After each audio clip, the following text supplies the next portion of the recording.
हैदराबाद में एक शातिर नौसरबाज ने सोने के जाली बिस्कुटों के जरिए एक मरूफ जेवरात के ताजिर को लाखों रुपए का चूना लगा दिया है।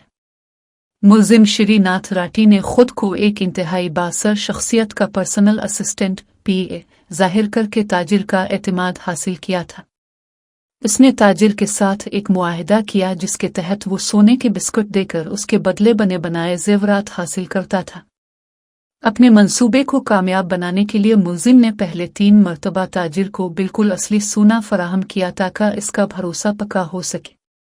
जब ताजिर को मुकम्मल यकीन हो गया तो चौथी मरतबा श्रीनाथ ने असली सोने के बजाय पीतल पर सोने का पानी चढ़े हुए जाली बिस्कुट थमा दिए।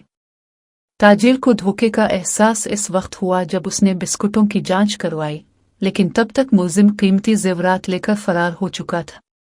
मुतासरा ताजिर ने फौरी तौर पर पुलिस में शिकायत दर्ज करवाई है, जिसके बाद इस हाई प्रोफाइल फ्रॉड की तहकीकात शुरू कर दी गई है। पुलिस अब CCTV फुटेज और कॉल रिकॉर्ड्स की मदद से मुलजिम की तलाश में छापे मार रही है ताकि इसे कफन किरदार तक पहुंचाया जा सके। इस वाक़ये ने शहर के सर्राफा बाजार में तशवीश की लहर दौड़ दी है और ताजिरों को अजनबियों के साथ लेन देन में एहतियात की हिदायत की गई है।